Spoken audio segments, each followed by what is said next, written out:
"Is there anybody there?" said the traveler, knocking on the moonlit door, and his horse in the silence chomped the grasses of the forest's ferny floor, and a bird flew up out of the turret above the traveler's head, and he smote upon the door again a second time. "Is there anybody there?" he said. But no one descended to the traveler. No head from the leaf-fringed sill leaned over and looked into his gray eyes, where he stood perplexed and still.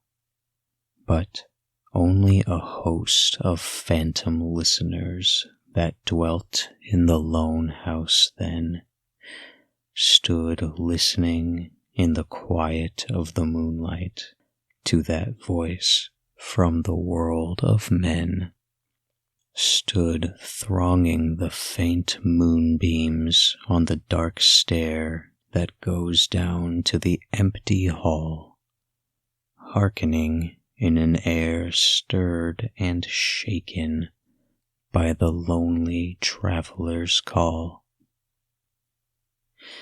And he felt in his heart their strangeness, their stillness answering his cry, while his horse moved, cropping the dark turf 'neath the starred and leafy sky.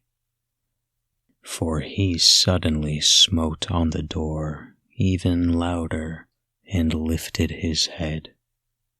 "Tell them I came, and no one answered, that I kept my word," he said.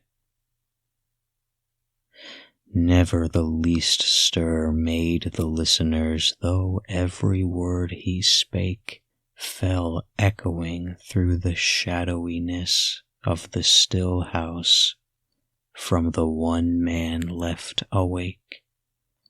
Aye, they heard his foot upon the stirrup, and the sound of iron on stone, and how the silence surged softly backward when the plunging hoofs were gone.